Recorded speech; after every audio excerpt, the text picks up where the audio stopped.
One. So we needed an update in the market yesterday after the Fitch warning, and we didn't get it. Well, does that mean the bull market's over? No. Just mean the bears are getting a little more control.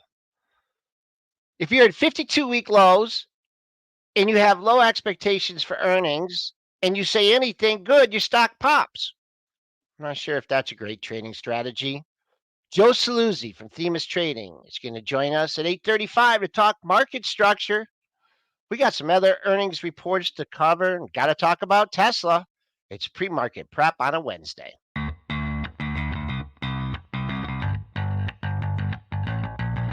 Coming to you live from downtown Detroit, this is Benzinga's Pre-Market Prep with your host, Joe Elconin. This is a volatile puppy here, isn't it? And Dennis Dick. I'm bidding a penny. I'd buy that stock for a penny.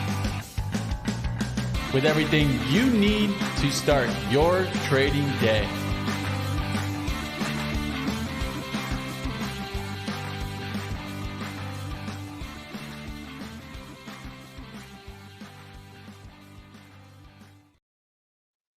Welcome to the dog or bear days of August here, folks.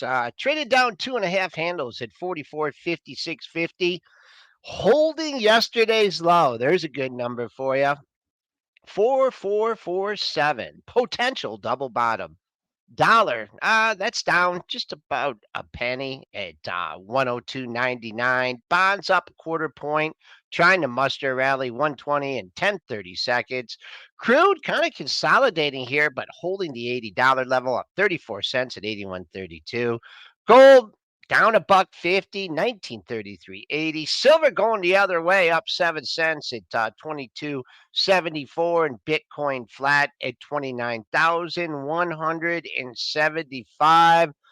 Well, Dennis, Nvidia saved the market on Monday. Not quite the same on Tuesday. It tried. It tried. It tried hard. It held up almost the entire day. It ran in the early morning, right off the hop. We got a little bit of a rip on a lot of the tech 450, stocks. baby. 450. Nvidia ripped up to 450. Did you get short? You were going to short it. I was at a doctor's appointment, so I couldn't do it. Yeah. Trust me, Dennis. As soon as I saw it, I'm like looking at see 450s. I'm like, all right, is it gonna go back? Is it gonna go back to red? Oh, and it went right back to red. And I think, though, it wasn't the worst on the hourly overall. That's one thing I would say. At least on the hourly chart, it did kind of stay near support. So I don't think that I don't think it completely, just came back, right? It held up very well. It was an impressive day for Nvidia once again. I had a Reuters reporter just calling me and asking me, thoughts on Nvidia because of the strength and the resilience. And it's the ahead. Like what date is the report here, Mitch? It's next 23rd. week. Next week. A week so you're coming into 1 week within Nvidia. I think investors are expecting that they're going to blow it away again because they really blew it away last quarter. So if you were short this stock, you're nervous to be short the stock ahead of the report. And some people are speculating they want to be long the stock ahead of the report for the simple reason is that they blew it away. I'm concerned that the expectations are going to be too high for Nvidia here, especially if it runs up into the report. But, that's to be determined. But this earnings season is all about the bar. It's about, like the SMCI bar way too high, Microsoft bar way too high, Tesla bar way too high.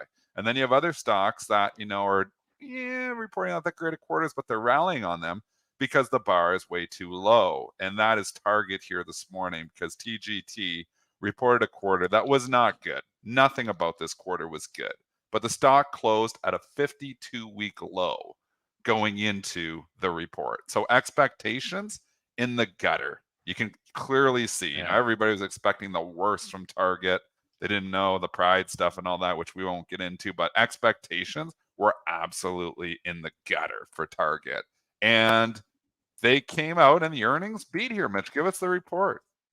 Yeah, the earnings beat, and then we'll get into a little bit underneath the hood, and I think that's where you see the issues. But let's get here. Q2 adjusted EPS at $1.80 beats the $1.39 estimate. Sales of $24.77 billion missed the $25.18 billion estimate. And here's where things really start getting the trouble, right? You see Target's Q2 traffic down 4.8%, comparable store sales down 4.3%, and comparable digital sales, you would think that maybe at least they're selling there, that's down 10.5%. So Target's Q3 adjusted EPS guidance now getting a major hit. On the low end, they gave it down to 120 versus a high end of $1.60 and a $1.84 estimate. So that's pretty long ways from that $1.84. So Target's not looking good here. And I thought that at some point they might be able to turn this thing around. Doesn't look good. The guidance is terrible. I mean, they're adjusting everything down. And usually it's all about guidance. But again, I'm going to say it again. This earnings season is different. It is all about the bar. And the investor bar is just so low. So, I mean, these comps, down 4.3%, that's a disaster. That's nothing short of a disaster. So you come in and, a lot of head scratching this morning. Why is Target up $10 on this report? But we're going to say it again. Expectations were for a hell of a lot lower, that they were just going, nobody's going to shop at Target ever again. And I mean, that's not the case. So you get the pop here. So now what? I mean, when stocks are rallying on bad news, it's never a good thing if you're short. So does it come right back in? Do investors, scratch their head? Well, we have a case. We have Disney. What happened with Disney was pretty much the same story. The report wasn't great for Disney. Stock initially actually went down on it, and then it popped up and it closed higher. Well, what's happened now? 4 days later, it's given it back. So I don't think I'm chasing Target here. I don't know if I'm necessarily shorting it either. I want to see what it does here today, because you could have been early on that Disney, at 90 when it was up $3 in the report, and then it went up another $3. So I think you've got to just, maybe wait for a day here. But I do think that this report was not good, and I'm not buying it. Oh boy, you said 52-week low. Try a 3-year low.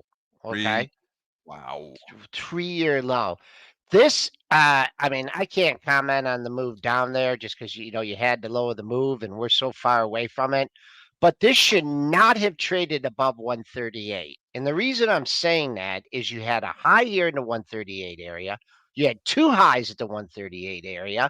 Then you have another high at the 138 area. So, use that as potential resistance today. But I don't think that this stock is out of the woods from a long-term perspective until you can show me a sustained bid above 138. Well, you hit it today and you pull back, maybe you'll blast right through it. But I would just, and you're not going to get a gap fill either. I guess you just got to wait for this trading range to resolve. And for the most part, even though we went from the bottom of the trading range to the top of the trading range in one day, that's usually not sustainable. So I think if you want to get long Target, perhaps you'll get it at lower prices. It's about a 14-point move. Maybe if this came into 132 today, that would be an area to take a look at. But because that guidance is absolutely horrible. Yeah, it's not good. Nothing was good about this report. And again, if the bar was different and the stock was going up into this report, it would be murdered here today. But because the stock closed at a 3-year low and everybody thought that, nobody, with the pride stuff, nobody's shopping at Target. You know how many people, are talking about, oh yeah, we're not going. Well, I mean, it was down 4%. So it wasn't like it was down 10%. I guess digital sales were down 10%, but it's still really bad. I mean, everything about this quarter was, the earnings were fine. And maybe they just thought they're still making money and they can do cost cutting measures and find a way. But the Q3 guidance, $1.20 to $1.60, analyst estimates way up at $1.84.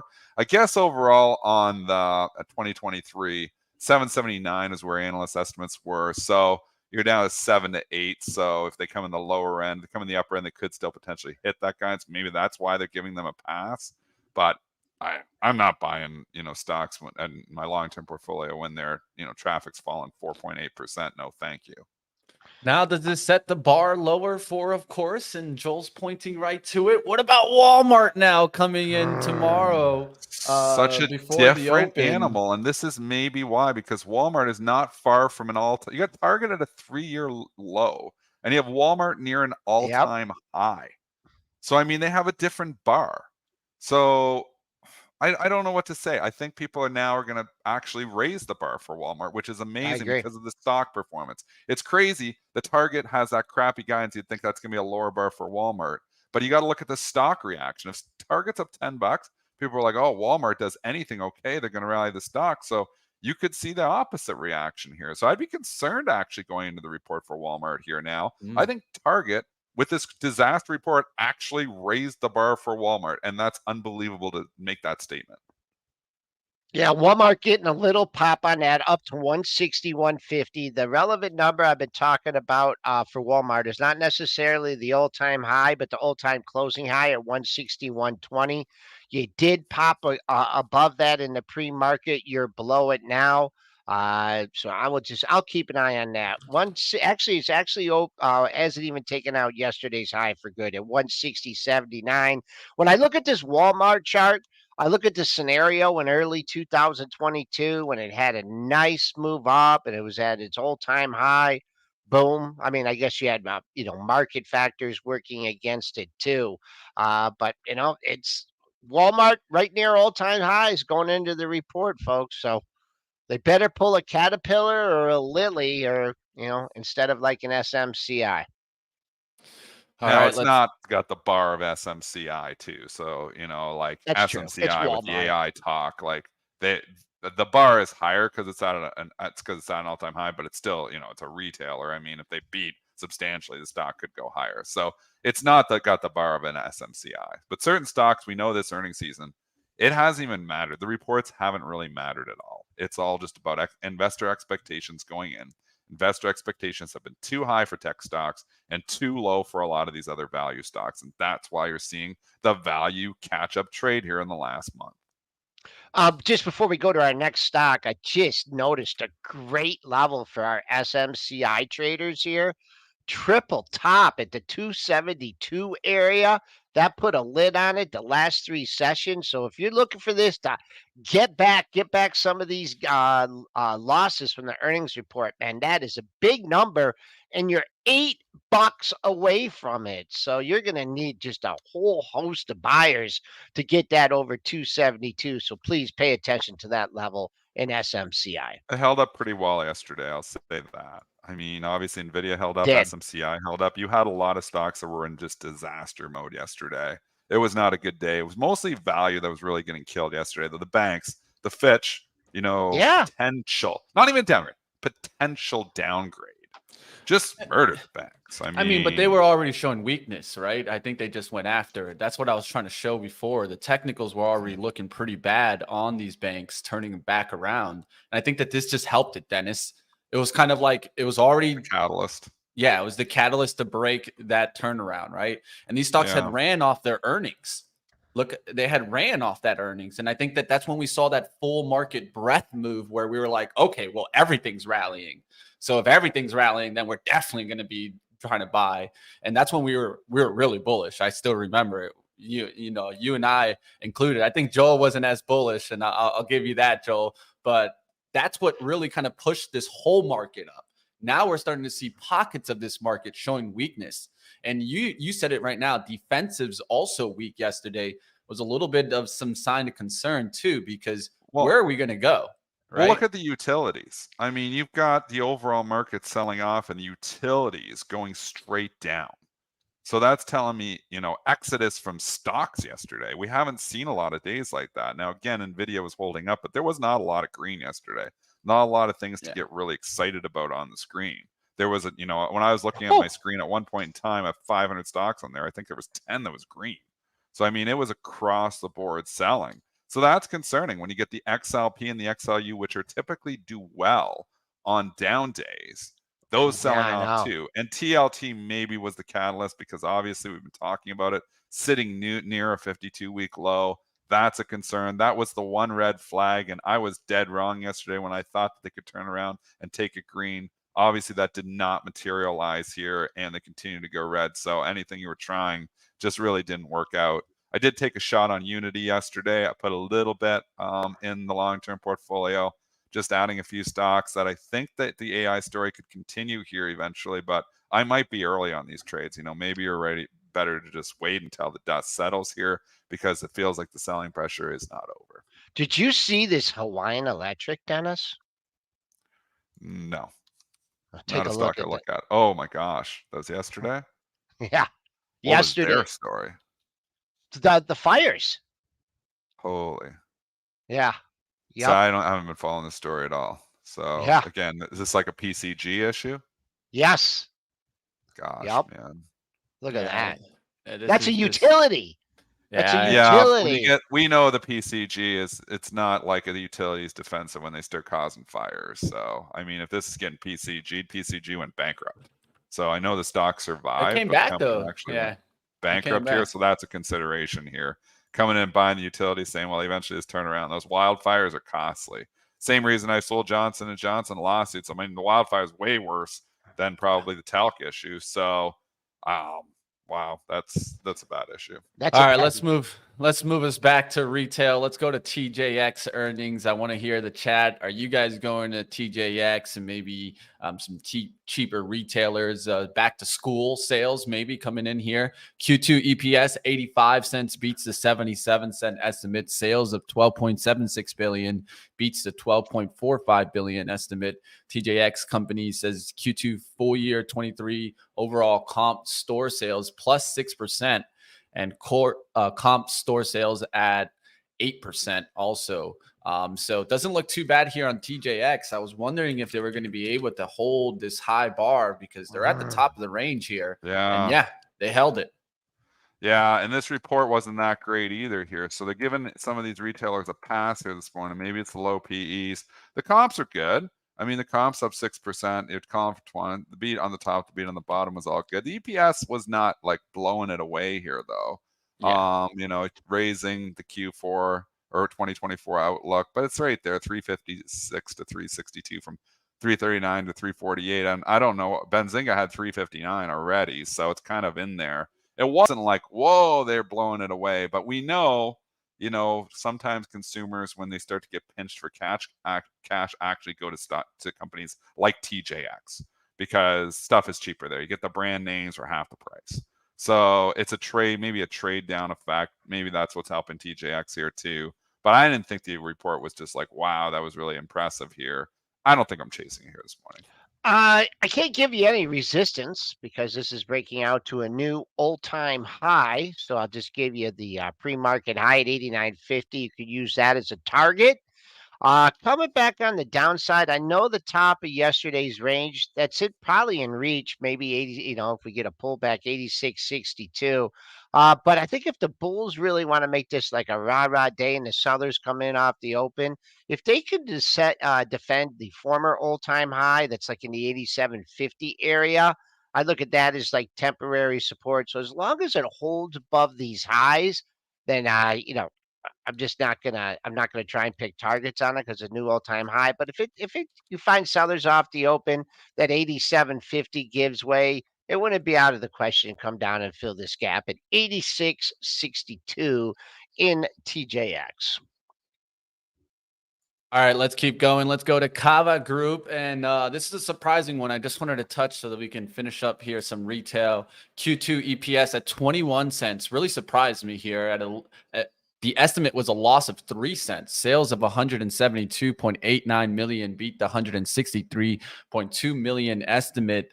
Cava sees same restaurants sales growth at 13 to 15%. And I'll say it right now. You got to say it when you're right. When you're wrong, I was wrong on Cava. I was actually saying it just recently that I thought this could go right back below its IPO price because it did open at a premium. It's being able to hold on here. Stock is wild and has been trading wild here, Joel, like all over the place. So up, down, left, right. I mean, it's been up overall, but it has been a choppy fest on Cava here. I see that. Yeah. Yeah, a lot of chop. And again, stock hasn't been out there that long. So that's typical when you get these newer IPOs. I mean, this just came out on June 15th. So you got basically 2 months of trading. It's been wild though. The market's giving you some good levels here because you're opening into your 4 and 5 day high at the 50-70 area. That's current where you're trading. And then the other level the market was giving you was 52.20, and that's just a little bit below the pre-market. I actually got to 52.88. So if you're looking for more, I think just a lot of people may have got caught in this recent slide from 58 to 46. You see it trade under 46 in the pre-market, then you're back at 50. So I do see some potential overhead supply in Cava. It's a new restaurant group, right? New Mediterranean restaurant group. Do I have that correct, or am I off on that? What Well, Cava it's not new, but it's been around. It's just Well, more right. now New public, stock. right? Yeah, Yeah, just public. And exactly. then I think that's the important part there. And one thing that I've always mentioned is that, you know, I haven't seen these IPOs do too great, right? There's been very rare IPOs as of late that have done well. The only one that comes to my mind is like Mobileye. But other than that, I mean, you guys tell me what like really good IPO have we had of late? I don't trust It's these 2 IPOs, years. man. We haven't had good IPOs in 2 years. We Yeah, haven't even I had a don't lot of trust these. IPOs last year. Everybody was scared to IPO last year because they were punishing everything.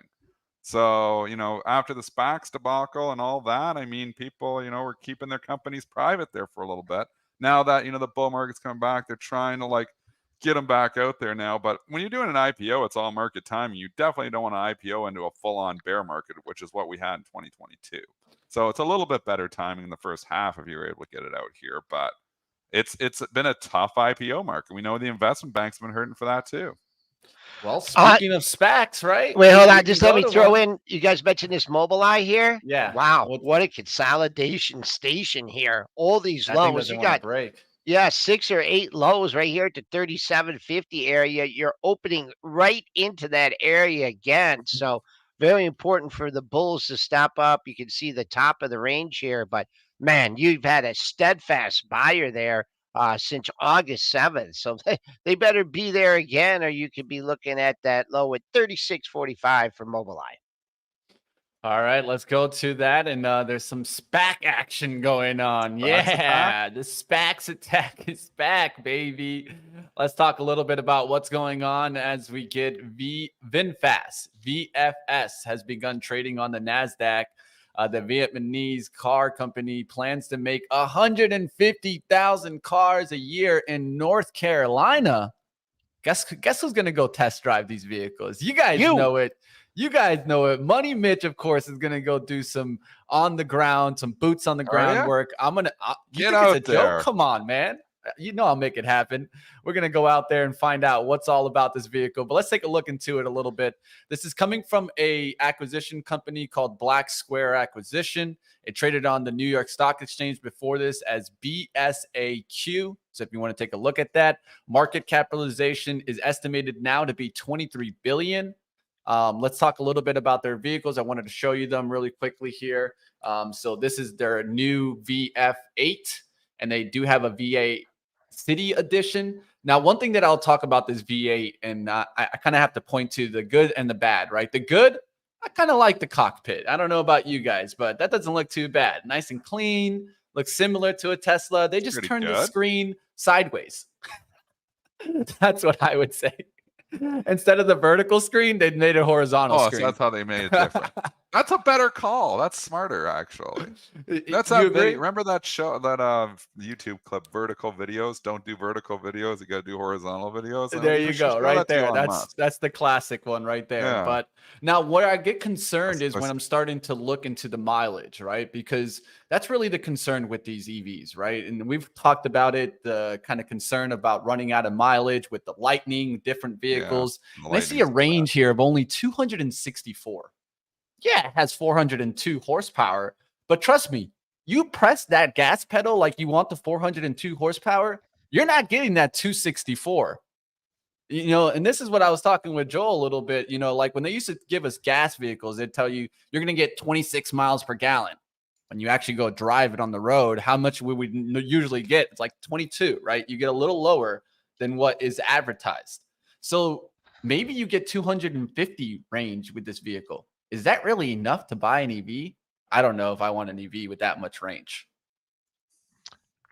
I think the most interesting thing about this stock is what it's doing to Tesla. I have absolutely no idea what the stock's going to do. 150,000 cars means absolutely nothing to me. Wild couple days, but I think the combination of factors that are affecting Tesla right now, I mean, that I think is a much. I have no idea where the VSF is going. I'll tell you, Tesla is in danger zone. Okay, look at this run that we've had.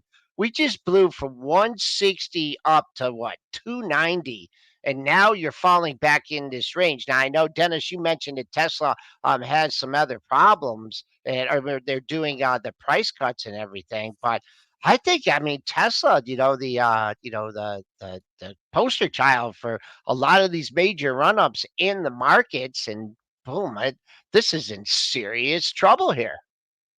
Tesla. Well, it's been going down here. I don't think it's in serious trouble. It's been in a corrective stage, but the competition's coming.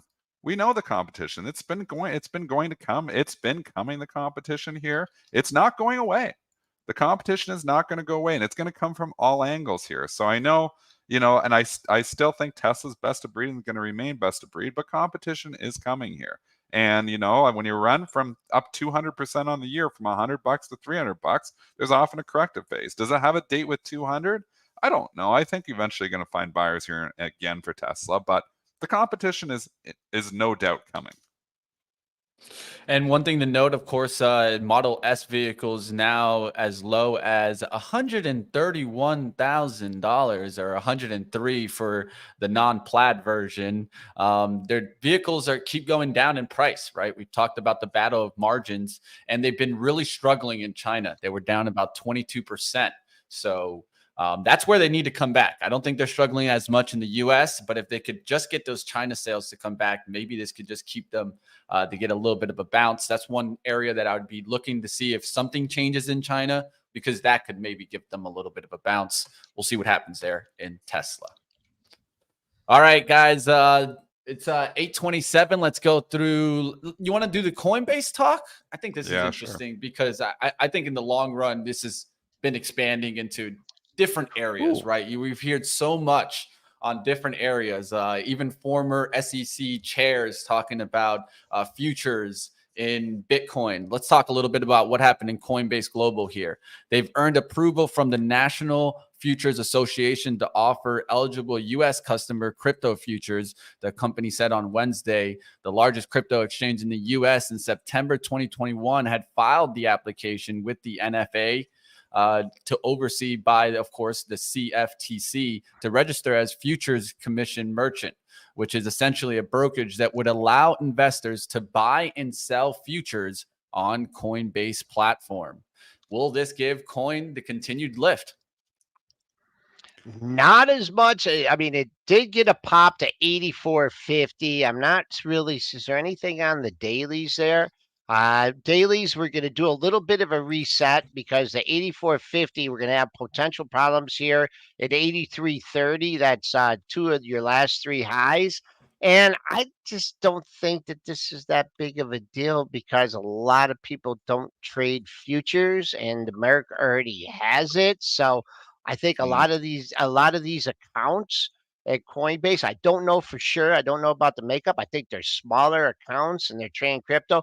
To trade futures, the futures on the CME, the Bitcoin futures, I think are almost fully margin. So you're going to need some big boys coming over to Coinbase and trading this as opposed to the CME futures. I think it's an overshoot on this. On the downside, you did put in a nice double bottom yesterday to $79 area. So if it comes there, well, yep, 79. That's a nice low. You got a little bit of a catalyst. Let's see if they can defend. Well, the top of yesterday's range was way up there. Let's see if they can defend the close if this goes into a pullback. Yeah, the ridiculous pop. What was the news back on the 7th there of July? I'm looking. Oh, sorry, the 13th of July. It was regulations, talking about the they got a favorable ruling. And we popped from 85 to 109. Yeah. I mean, when you go to that upside capitulation, that's the time to ring the register. They gave you 5-6 more days and then the slow leak. And that's what we've seen. All these charts look the same. You had the ridiculous, July pops and the blow off tops. And now it's just been a slow leak for so many, death by 1,000 cuts for so many of these tech stocks there, especially, some of the, lower earnings tech stocks here. So Coinbase, you come in, is there support down here? There is. Is there, is this an easy call? No. Is this a wild stock? Yeah, I probably stay away. All right, that's going to do it for Coinbase. In a second, we'll be getting to our guest. Let's go through some of the notable analyst notes today. I did see some analyst ratings that were pretty interesting. We got 2 in the oil space, so we can cover those together. We got PXD and we got Chevron. Mizuno upgrading Chevron to buy, and then JP Morgan stepping up to the plate and upgrading Pioneer Natural Resources to overweight and raising price target to 264. So will this continue energy? It's been pulling back as of late. A very important outlook that I had was if WTI could just hold 82s. Yesterday, we cut through it and we went down there closer to the 80s. Will we go back in the 70s or back above 82s? That's what I'm looking at. You can see they've been waiting for a pullback, and analysts, just as much as investors want to buy the dip, analysts want to buy the dip too. And it's not a coincidence that Chevron has its first bad day in basically 2 months, like serious bad day. And the analysts like, okay, get that note out there now. Now's the time. Defend. Buying the dip, just buying the dip. Classic analyst buying the dip here. You got some highs at their 164, and I mean, yeah, there you go. Over, and oil's been forgiven here for a little bit. I recently sold the Oxy because I just felt, eventually I was going to get a shot back at, the 58 to 60 area. It's just worked multiple times. I've still got the PXD. That was the other one that was obviously upgraded here this morning. I'm still along that one. That's the only oil stock I really have left here now. I think, Chevron's got good support down there at the 150s, the lower 150s. I'm not chasing this on an upgrade here today, though. Not after yesterday's price action. Yesterday's price action, absolutely horrible. This one, you just might want to send an alert here at this $164 area. Dennis mentioned that. Really, basically, 3 highs recently, and then a couple other highs going back into July. So that's your major resistance. You're not even near that now. Now you're still $2 away from yesterday's high. So I think I'd have to side with Dennis on this one. It's a nice call. You're getting a pop up on this. Let's see. I mean, to me, I'd get really bullish if this thing could get above 164 and hold. And you know what? Does this seem like? And this is, I don't have empirical data on this, but does it seem like these stocks just didn't react to the recent crude oil rally? I mean, they did move up off their lows, but crude just made an incredible move, and these made like okay moves. You had to be in the right one. I think there was some that really lifted off, like VLO and MPC. There's some that I'll kind of point out that moved a little bit more, I feel, in the recent rally. But like always, right, there's going to be some that kind of lag a little bit. Chevron has been one of those laggers, and XOM. I'm glad I sold it in the 110s, right back towards 108. Right back down, yeah. Right back down, yes. I'm looking to see if we can get towards 106. I'll take it again at 106. I'm just trying to like buy and sell it as it rides up. But a big thing for me is just looking at crude overall, because if we go back to the 70s, I don't want nothing to do with energy. So we'll see what happens. If we can hold the 80s in crude, I think is very important. It's been a quiet consolidation in the crude up here. Well, crude is never quiet. You've backed off the high, but it's still defending $80. So the PXD, Dennis, that one is a good one you've been holding on to for a while. I know it's caught a little heat on the initial buy. This is up 228, and this is opening into an area where it's not quite yet. Where we got? Well, I say you got some room to 238 here. That's above the last 2 highs of the last 2 sessions. And then you got 3 highs in the 238 handle. High of the move, 238.91. Closing high, 236.50. Oh, no, excuse me, 237. And that was made on Monday. I think the chop for everything just continues here. I think we go into the next few weeks and sideways action. Cameron Dawson on the show yesterday, she kind of was saying about the chop. Why not sideways? And you know how you play sideways markets? You sell the rip and buy the dip. So maybe this market where we are the first part of August just selling the rip, I think we move to both. I think you're buying the dips, selling the rips. I think we chop around. We're coming out of earnings season. We're going to get the Fed minutes here today. That's going to be a choppy event here as well. with Cisco earnings tonight. But for the most part, everybody's looking to do Nvidia next week for the last major report. So why not chop? That's what I'm calling for. Sideways chop. All right. We'll see what happens if we continue in the recent chop. Let's see what happens. Let's go to our guest today. You guys smash the like.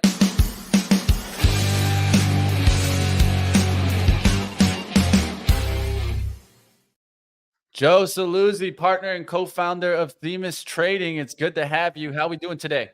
Doing great, gentlemen. How are you guys doing? Doing great. Let's get into this market and let's take a look. I know I just mentioned a little bit about Coinbase, and I know that you've been keeping a close eye, and I know that you even saw kind of former SEC chairman talking about this. What do you think about kind of the crypto and the future whole situation and the battle that's going on to get the spot? Yeah, I think that whole spot Bitcoin thing is I don't think it deserves to be an ETF, first of all, because number one reason is the SEC has said many times we need an underlying market that has cross-market surveillance. And let's just look at what's happened over the last year. How many criminals and fraudsters, and really, they're all getting arrested. Everybody knows there's a disaster underneath this market. So what do they want to do? Let's put a wrapper around it and put a wrap around this stink and call it an ETF and shove it into pension funds portfolios. That's what this is all about, so someone can buy their crap. And I say, listen, I don't have a problem with the whole concept of crypto and blockchain. If you think it's a better thing and one day it's going to be more efficient and maybe we can actually settle trades that way, wonderful. Let's keep moving on it. But when you're trying to put an asset into a portfolio of a long-term investor, it better have some surveillance and better have some legitimate things. Now, I think what the SEC made a major mistake when they approved the futures Bitcoin ETF, because everyone's saying, look, you did it for the futures, we're not the spot. It made no sense why they did futures, because that's a derivative of a derivative. It's crazy. So listen, maybe one day we get there, but I still think we are a long way away from putting that thing out there. Has the regulation got any better in crypto, Joe, to your knowledge? I mean, this is kind of like, the Wild West here, and so much stuff. And obviously with so many different crypto coins and so many scams that are out there, are the regulators getting anywhere here with crypto? I think, right now there's still a fight going on in DC as to who regulates this. The CFTC regulates the futures market and the SEC regulates the securities market. So what is it? Is Bitcoin, is it a futures? Is it a commodity? Is it, so on? That's still going on. So we don't even have clarity there yet. I think that what's happening is you're seeing the big Wall Street firms come in, right? The BlackRock with their spot Bitcoin ETF application and all the other ones. They want to make this a legitimate market. They're trying, because obviously they could, clip it themselves and make their VIG like they always do. But they want to make this an asset class that's tradable. It will get there, but it's still got a long way to go, I think. Let's bring it back to the equity markets. We've got Gensler proposing a lot of different, equity market structure changes here. We thought we'd see some of these maybe coming in the second half of 2023. One, what are the major changes that are being proposed? Maybe just sum up what you like and what you don't like. And then two, when are we actually going to see some of these changes? Yeah, the comment period ended on the end of March on that one. So, we're still, that's pretty much almost 6 months. So we expected 6 months you'd start to hear something from the SEC. The main proposal, which would affect most investors, retail and institutional, is what they call the access fee, tick size, and tiering proposal. Basically, it means the current minimum tick or price that we can use in securities markets in the stock market is a penny. So you can't go below that. The stock can't trade below a penny unless it's a sub $1 stock. They're proposing to reduce that to a half a penny or even less potentially. So a lot of comments were written on that. We're waiting to see where it comes out. We think what they call tick constrained stocks. There'll be a definition of what a tick constrained stock is. In other words, a very active name. I don't know. You pick the most active ones that trade out there. Those are likely to have a half a penny tick going forward. We think the SEC will propose a half penny tick on tick constrained stocks. I don't think the 1/10 of a penny makes any sense. Nobody liked it. Almost every single comment letter, said no way on a 1/10 of a penny. So you'll see that change, and which will mean there'll be more volumes going through because there's more price points out there. I'm okay with the tick constrained one being at a half a penny. I have a big problem with the small or a mid cap going to a half a penny. I think it just creates more noise and more susceptibility for the HFTs to front run you and move ahead of your order. We'll see where they end up on that. The other one is access fees, which is a big deal. And access fees basically applies to payment for order flow. An access fee is the most that an exchange can charge you for taking their stock. So let's say NASDAQ's on the offering and you want to take it. Me as an institutional broker, it's going to cost me 0.3 of a penny to take that stock. The SEC is proposing to drop that to 1/10 of a penny. We think that's a good idea. We think 0.3 was ridiculously high. We don't even know why they came up with it. In fact, my suggestion was, in my comment letter, was take or take. Whether I make liquidity or take liquidity, charge me 1/10 of a penny. That's a better model. It takes out those conflicts of interest that are out there. We'll see where they go on that one. NASDAQ just filed a comment letter on that, trying desperately to save their rebates, which their entire model revolves around, so that they can sell data. We think kind of a desperate point at this point. We think the SEC will come out with 1/10 of a penny on that one. Do any of these proposals get some of the volumes off exchange back on exchange? Because we've had this slow migration of market volumes going dark, and you see it. Most of your retail orders are now trading off exchange. I see, and I've complained about this with you for 13 years. I throw my bid out there and then I see it trading at my price. I don't get it because everybody, every retail brokers is sending their orders to an off exchange market maker, and then they're just matching my quote and basically just intercepting my fill, which is annoying as hell. And it's gotten worse over the years. Like I see it pre-market, after hours, like it never was that prevalent. It is everywhere now. It seems like everything is trading off exchange. It seems like our equity markets are trying to go dark. Do any of these proposals address this and actually bring, retail brokerage orders or even other, order types back onto, the public markets? I know your frustration, Dennis, because it happens to us as well. We trade on behalf of institutional clients. It happens all the time when you go to the lit markets. They see your bid or offer. It's out there. And here's the main problem, and which I've been railing against for years now, is that the exchanges sell proprietary data feeds. And those data feeds identify, not by name, but when an order enters the market, it'll say, okay, Dennis, a retail order just entered. It actually will mark it as retail. It'll tell the time. It'll say if it got revised. It'll say if it got canceled. And basically, it's not when an order like a non-HFT order goes in the market, it doesn't blink, it doesn't wiggle around like an HFT order, so they know it's real. So basically, the exchanges are selling us out by selling data, our data, back to the high-speed guys, so they can see who you are, so they can take advantage of your lit quote. They know they got a backstop because Dennis is willing to buy 500 shares at 10 cents, so maybe they'll just jump you and buy some, or maybe they know because they can just flip it back to you because they're faster. That's unacceptable. And there's nothing in the proposals that will address order by order proprietary exchange data feeds, which should be banned, in my opinion. No question about it. You don't need it. IEX, which is our favorite exchange, does not have order by order data feeds, which is why I feel comfortable trading 30, 40, 50% of my volume every day on IEX, which is a 2% market share exchange. Why is IEX not caught on? Why are there not more people trading on IEX? Is it that the brokerage houses themselves don't give them the option? Is that because obviously a lot of retail orders don't control their routing. So is it even an option for a lot of retail brokers? For retail, it's difficult. So you'd have to have a route. A lot of retail brokers just say, go into my smart router, and what do? They sell your order to a market maker. Nobody wants to go to an exchange as a retail broker because they don't get paid to do that. Yeah. If a retail broker, and let's say, take for instance Robinhood doesn't even have an exchange membership. They have 0 stock exchange memberships. How can that be? That's right? Crazy. It makes no sense. But if they had an IEX membership, they would just ship the order directly, or at least give the option. And I think Interactive Brokers might be one that gives an option to route to particular exchanges, but it's a little bit more expensive because of those access fees that we talked about before. But I would say actually IEX is very successful in middle of the day, outside of the opening and the close, which obviously they don't trade. They're not a primary exchange. We find a ton of volume, midpoint spreads, but to your point before, there's not much lit liquidity out there because everybody dances around the lit quotes because I don't want to be seen. My job is to make sure that my clients are actually out there. I'm trying to get the best price, best execution, so I have to be careful how I trade. Joe, let's go to high frequency trading here, and you brought up an article here: ham radio enthusiasts versus high frequency trader, a battle for the airwaves. I think this is really interesting because when we do the broadcasts like the jobs numbers and things like that, or the inflation data, man, you just feel like someone's got the information before you do. Either I call them algo jumpers, or they just got better pipes here.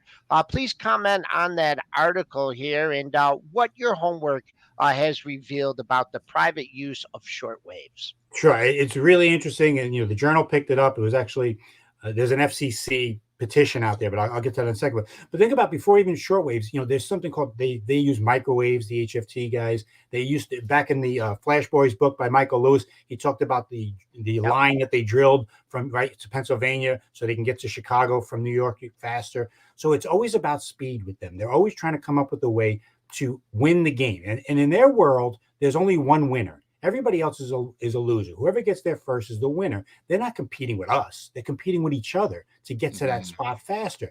So what they came up with was they said, okay, microwaves are great because microwaves will, you don't need to worry about fiber going through through light going through fiber. Microwave goes through the air. But it needs every 40, 50 miles, it needs a hop. So you have to have another antenna in there for that microwave to hop.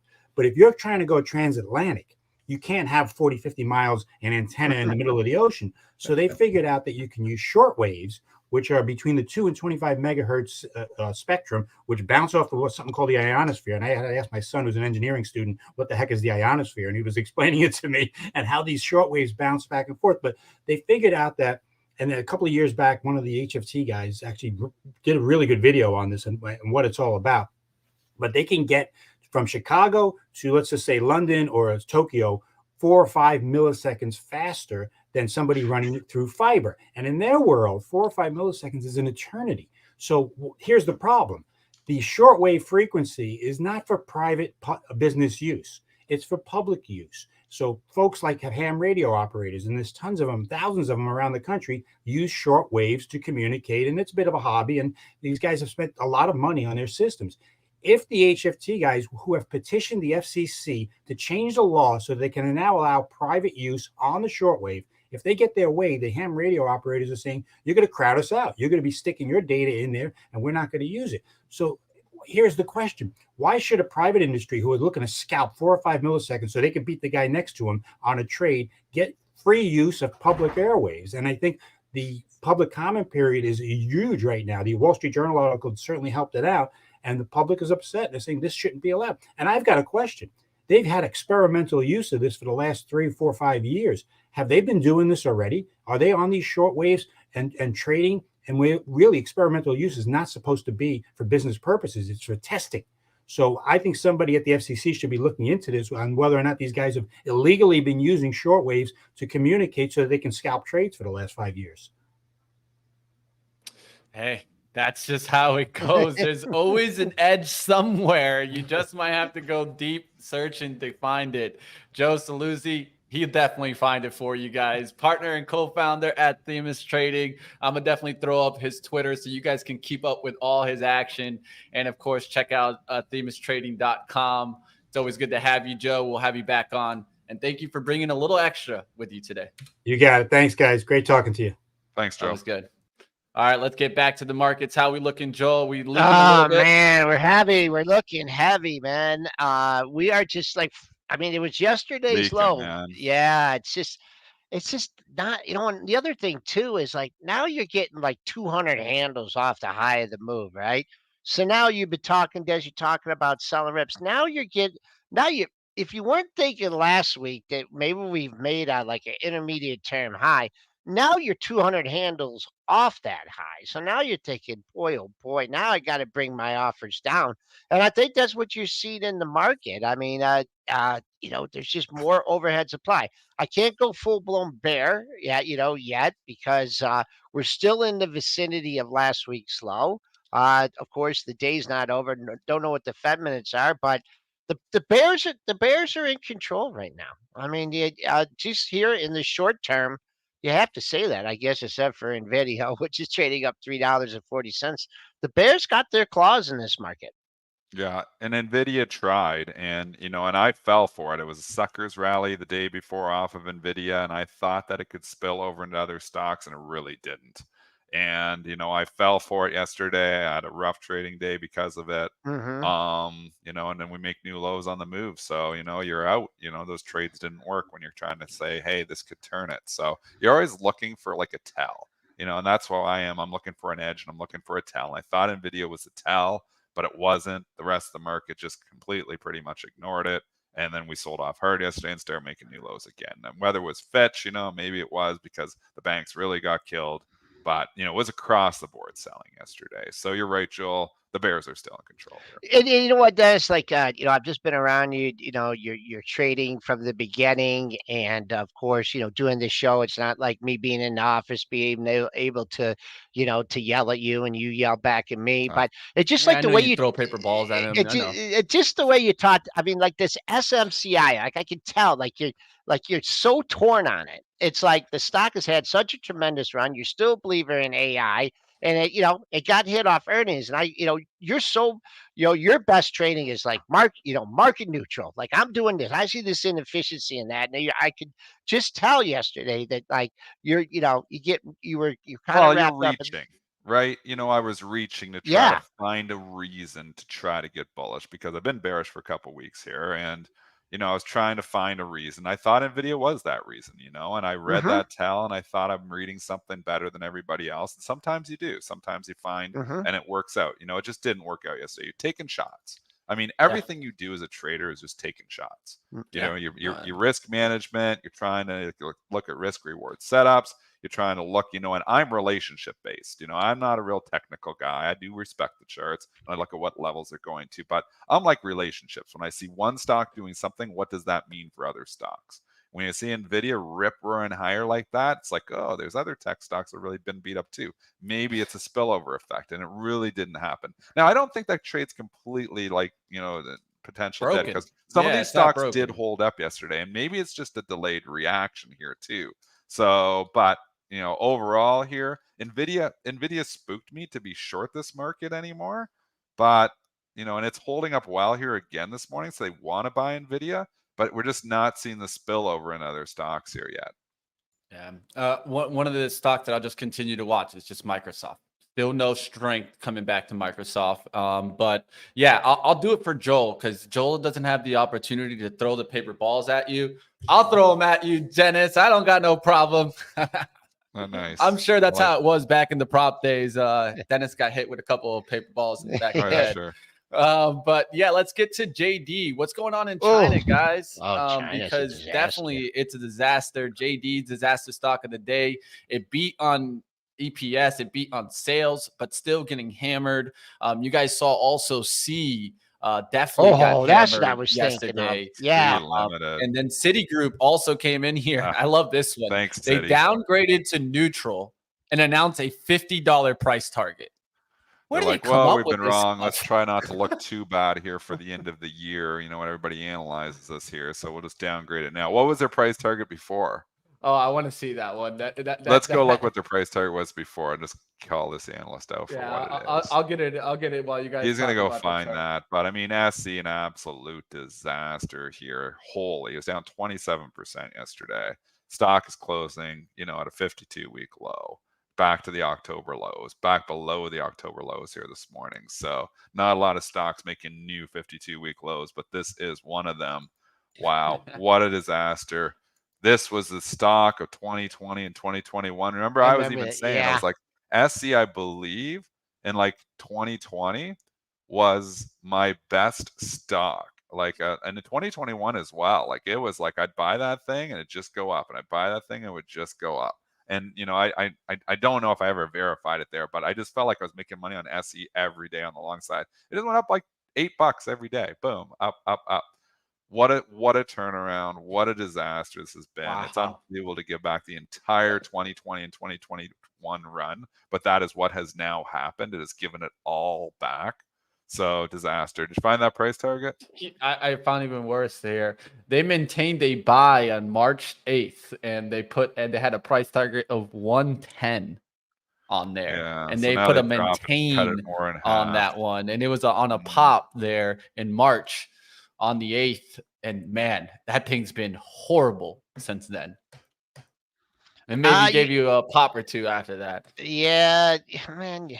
This JD.com is no man's land. And after what happened to SC yesterday, you could just go to what's last month's low.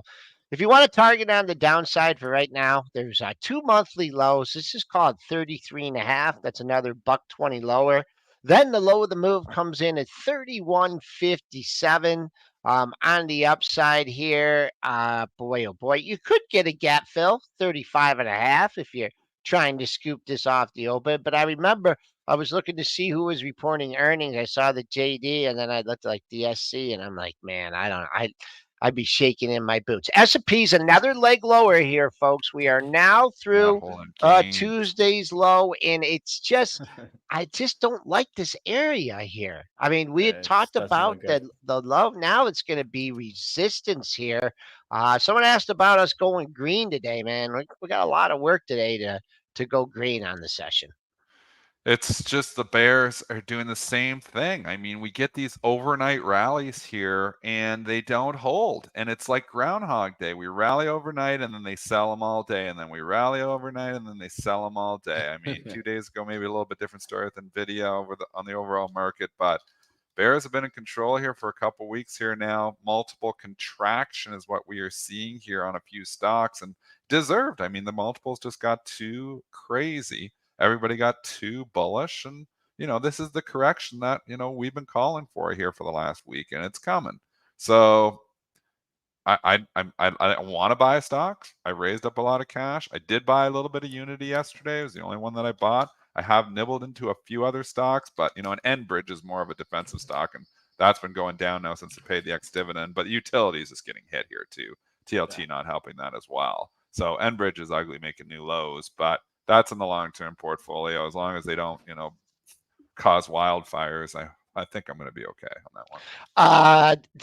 The S&P futures have been lower in 9 of the 11 last sessions.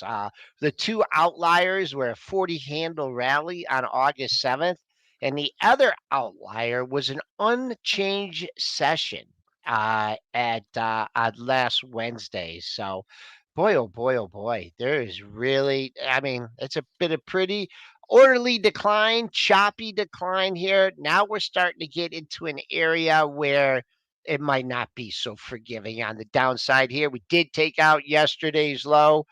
We're looking at our next target on the downside, 44.39. That would be your July 11th low. So that's what we're looking at here, at least basis the S&P futures as we take out yesterday's low. I'm just going to look to see when we can recover that 9 EMA. Yesterday we got close towards getting back there on the Qs and then couldn't get past the highs. And so I think, can you guys help me out with these like moving averages? Like, because it seems to me like there's always a moving average. Like, yes, there's always going to be. Yeah, there's always, but that's why we don't hold the 50, then we're going to the 100. Well, we don't hold the 100, we're going to the 150. We don't hold the 150, we're going to the 200. I mean, that's why I try to keep it easy, Joel. I just keep it easy. So EMA, momentum, what do you use? Averages. The price in front of you is what the market is. I mean, these moving averages. I mean, like when's the 50 become so vogue? I thought it was the 200 day, and now people are talking about the 50 and the 9 day, and whatever. The price in front of you. What's Mitch use? What do you use? Because you're right. I've talked about it. These moving averages. I've talked about it. Just the 9. What do you use? The 9. The 9 is my momentum indicator a lot of the times. And that's when we're in momentum. You can see the light blue line, how it tracks the price target. Once that line is getting on the top side, that's not good action, right? So you see this all on the bottom side, bottom side, bottom side. Then right here is when we started the flip. Right there is when the momentum started to break down on this candle. Now you're seeing it on the top side of that price action. So I just need to see price action get above that. Once price action gets above that and actually closes above that, I'll start thinking of going back towards the longs. Oh, so you're going to try a long here, playing it going back up to that level? Not until it clears that. It actually has to close above that, right? You talk about it all the time, Joe. We need to close on momentum. Well, I'm looking at the S&P, and I could tell you the spider and the 9-day average. I mean, that ain't coming into play today. But anyways, Mitch, give us your just non-technical. Just what are your gut feel for today? What do you think will be the key drivers for the market, and what are you looking for us to get out of this little downtrend? So I'm just looking to see what happens, especially with leading stocks, right? We've been talking about Nvidia. We've been talking about Microsoft. I think we could still go through just a sideways period throughout this whole August. And then maybe September, finally, as we get past Labor Day, we finally start seeing some buyers come back into this market. So could we just be playing these range types of moves where we go up, we come back down, up, come back down? I've been saying I want to hit the brake pedal right now on my swing trading and wait to hit the gas pedal, because the one thing I don't want to do is do a bunch of over trading in this environment. Wow, Dennis, yeah, where are you at? What are you asking? Just overall, I mean, you were really firm. Sell the rip, sell the rip, sell the rip, sell the rip. And then the Nvidia tried to turn me for a day, and it didn't work out. Okay. It didn't work out to go full bullish here and try to start buying stocks. Everything I tried to buy yesterday stopped out for the most part. So, or it's teetering on being stopped out. So it didn't work to turn around and try to fight this trend right now. And to Mitch's point, the momentum has turned. I mean, there was too many people who were bullish for too long, and it's coming off the trade right now. I mean, Tesla goes down $5 every day. It's like death by 1,000 cuts to Tesla since that report. Just slow, steady leak. And like for the last week, it's like down $3. It's down $3. It's down every morning. It's down $3 or $4. It's like clockwork here. It's like short Tesla at the close, rebuy it at the open the next day. It seems like every day. I mean, eventually it Nvidia's you has a positive headline or an analyst commentary, and then rallies $20. I mean, that will happen with Tesla at some point in time too. But the death by 1,000 cuts on a lot of these stocks is real. I mean, Shopify has slowly just come down. It's not like it's just went whoosh. We just look at it, and here we are a month later. It's 70 to 55, down a buck. A couple days were pretty ugly in there for Shopify, but the Unity, same thing. It's just like death by 1,000 cuts. It's down a buck. It's down a buck. All right, I'm just gonna. You don't even notice, and then all of a sudden it's down $20. And what the hell happened? I'm just going to stick with what I've been talking about earlier in the week. I really wanted the index to hold last week's low at 44.59, and you breached that yesterday, and now you're distancing yourself from it as well. So until we can get back above last week's low, I'm looking at the path of least resistance is lower.